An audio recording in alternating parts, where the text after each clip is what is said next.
大家喺街上面有冇見過呢隊車隊？咁我哋呢班就會追求一個年代感啊！有朋友笑話，其實我哋係 cosplay 緊啦，同街上嘅人係完全唔同。車隊發起人阿琪每逢星期日就會召集一班車友喺香港一齊遊車河，去到呢個階段呢個年紀都可以一齊出去玩，都好難得嘅。佢哋每架車都有翻咁上下年紀，即係一班朋友開車嘅時候就鬥快 kickstart 着到架車，都對體力啊、對腰力有好大要求。除咗玩車，佢仲有一個搖滾夢，斷斷續續都堅持一度玩咗20幾年咁樣。今集 Milk 嘅 profile 就揾嚟阿琪呢位香港地下樂隊主唱，講下佢點解咁中意復古文化同埋電單車，仲會跟佢去 band 房一齊玩音樂。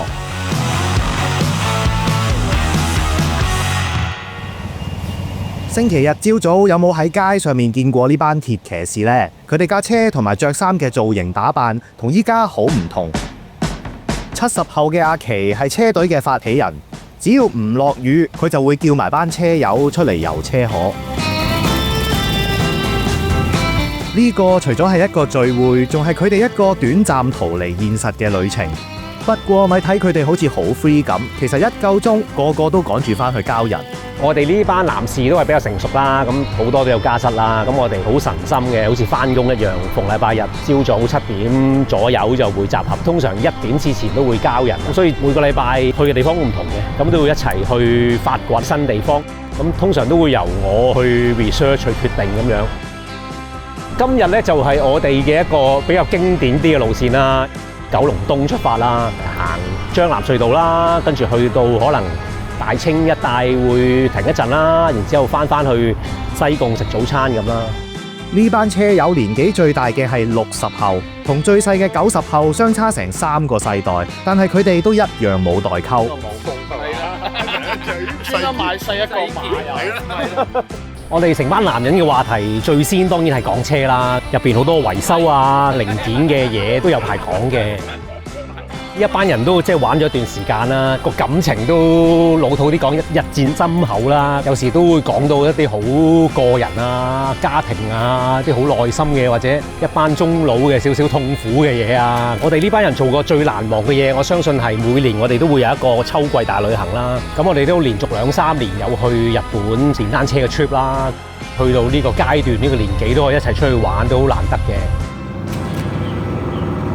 我唔知係咪中年危機，定係成熟咗要揾啲嘢去玩，定係紓解壓力。近10年就開始玩哈利，睇過一啲唔同牌子嘅故事啊、車型啊，咁發覺哈利呢個故事好有趣啦。佢真係100幾年歷史，即係幾乎係最長歷史嘅一個電單車品牌啦。由2010幾年就開始玩，眼前呢架車都40幾年歷史咁樣噶啦。呢架車嘅款式就叫shovel head 啦，見到佢引擎好似一個鋤頭咁嘅樣啦。咁呢架車個年代就係60至80年代出嘅，咁但係我呢架係最尾期，但係佢個樣都係60年代個樣。你而家就算買架新嘅，都好有一種懷舊嘅咁嘅味道嘅。佢曾經做過車書編輯，喺2018年成立咗呢個車會，變成咗呢班大男孩每個星期日嘅指定約會。我開頭玩翻電單車嘅時候，自己揸嘅時候都有啲孤獨嘅，咁慢慢就喺網上識咗啲朋友啦，啲討論區啊咁樣，會一齊出嚟揸下啦，咁慢慢累積咗一班價值觀比較接近啊。你知玩車嘅人都有唔同心態，有啲係追求速度，有啲係追求外形。咁我哋呢班就會追求一個年代感啊，同埋同自己個 styling 嘅配合啊，好順理成章就一齊玩。除咗架車嘅造型，佢同班車友着衫嘅打扮都好講究。呢架車咧係屬於我身旁呢一位 Frankie 嘅，佢係一架90年代哈利啦，類似一個復刻版嚟嘅。咁啊做翻一個30-40年代哈利嘅感覺嘅。當年嗰啲避震發展得未咁成熟啦，就用個彈弓設計啦。係啊，咁另外就會有一啲類似騎馬咁嘅 saddlebag 啦，呢啲袋啦，同埋呢啲座椅咧都係復刻翻30-40年代設計，所以望落似一架好舊，差唔多成100年咁嘅車嘅。中意哈利嘅原因，最主要係因為佢個駕駛姿態同埋佢個駕駛速度，比平時揸車或者揸其他嘅駕駛工具係穩定好多，唔係以速度去享受嗰個駕駛感覺。佢個操控上面都要有啲留心同埋專注，咁變咗可以帶走咗我哋喺平時一個忙碌生活，反而喺一個更加寧靜嘅世界入邊。我係一個比較 mix and match 嘅人，我中意啲舊衫得嚟，又唔會忠於純粹一個年代。呢件呢，其實係一件 LVC， 係1879叫做復刻翻1879年，比一般叫 Type 1牛仔褸更前期，真係啲礦工年代着嘅牛仔褸啦。我今日嘅造型同我平時一樣啦，都係一個類似40-50年代風嘅嘢啦。咁呢啲喺50-60年代嘅電影，譬如嘅 Wild Ones 都常見呢啲咁嘅款式啦。係啦，咁通常跛卡都有件跛卡嘅背心啦。喺美國就好源遠流長啦，個歷史即係通常啲車會都有件咁嘅背心，咁就背脊會有自己會嗰個章。喺第二次世界大戰之後，美國興起咗電單車次文化，電單車愛好者會揸住哈利或者其他美式電單車周圍去，佢哋形象反叛，代表咗自由、忠實同埋反社會。喺50年代嘅電影《The Wild One》入面，主角馬龍白蘭度係電單車組織嘅首領，經常揸住電單車出現，所以佢都算有份帶動呢股文化。咁條褲都係一個50-60年代直身懷舊牛仔褲款啦。咁佢就做咗啲跛卡，前面多塊布嘅補強啦。咁另外跛卡都興着一種叫 engineer boot 啦。咁佢嘅歷史係其實100幾年前喺美國啲鐵路工人着嘅，通常11寸高咁樣啦。咁有個比較強嘅保護性啦。咁我而家呢對都係一個復刻嘅產品啦，係一個30年代叫做 flat toe 扁頭嘅設計啊。我哋玩呢 vintage 電單車通常會戴呢啲4/3頭盔啦，咁我自己通常會戴太陽眼鏡去襯翻啦。另一位車隊成員90後嘅 Kevin 係當日最年輕嘅車友，都係機緣巧合啦，睇到啲相啊，跟住覺得咦揸呢啲復古車，着啲復古嘅衫褲，哇原來係啱自己 style 喎，咁就揀咗呢條路去咁樣做咯。呢個車係90幾年啦，呢個係 Steed 嚟嘅，佢就好多咧係攞嚟改裝到好似玩 Chopper、Bobber 款咁樣咯。咁另外就係呢個都好多人問嘅，就係個酒樽有咩用啊？就係其實係一個副水箱嚟嘅。佢哋啲古董車想撻着佢都要有特定嘅技巧。我哋呢代車咧就啱啱係一個新舊之間嘅交替啦，佢既有腳撻，亦都有電撻啦。咁因為佢嘅氣缸個 CC 較大啦，所以咧你踩落去咧就比較吃力嘅。咁於是我哋一班朋友咧就通常起步前都會鬥快着到架車，因為都係大熱天時，好需要體力，好需要腰力嘅。咁係對我嚟講係一個少少嘅比賽，幾好玩嘅。成班大男孩都好珍惜呢5個鐘嘅時間，因為一完咗，大家又要一齊翻去現實。下拜見，下星期見。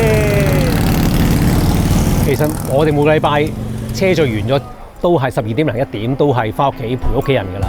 經歷咗星期日嘅朝早，講真就真係星期一就充滿動力㗎。有時當星期日落雨或者因某啲事出唔到車，嗰個禮拜就真係幾鬱悶啊！即刻有嗰種叫 Monday Blue 嘅感覺咯。咁而家我就充滿力量啦。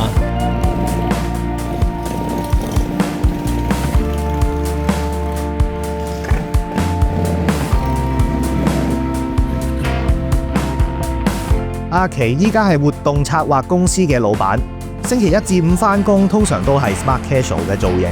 今日放工食完飯，佢就帶咗我哋嚟到呢一個地方。其實平時收工咧都係翻屋企食飯，陪下屋企人㗎啦。咁始終經過一日嘅工作，都想休息下啦。但係好彩每個禮拜咧都有一晚咁會嚟呢個地方，同2個朋友夾 band 玩音樂，入嚟睇下。佢其實仲有另一個身份，就係香港地下樂隊嘅主唱兼吉他手。佢連音樂風格都有復古嘅元素。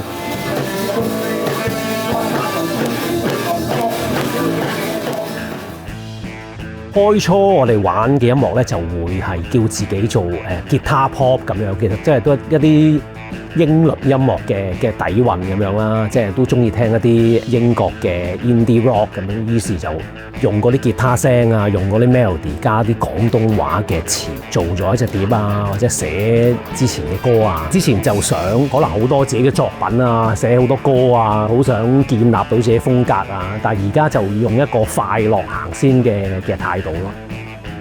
玩吉他就大多數吉他手都有呢兩隻牌子啦，佢係復刻翻50年代Fender 創辦人 Neil Fender 差唔多佢出第一款吉他嗰個樣嚟嘅，係第一支實心吉他啦。當然呢支係復刻版啦，出廠嘅時候已經有呢啲叫 V 力嘅處理，就係專登做舊咗，好似你彈咗幾廿年好多傷痕咁樣嘅。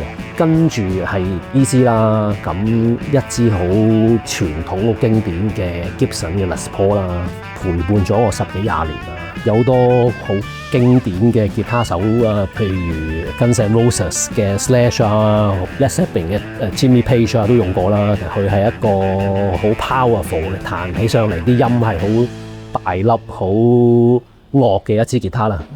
喺呢個音樂數碼化嘅年代，佢依然仲堅持聽實體音樂。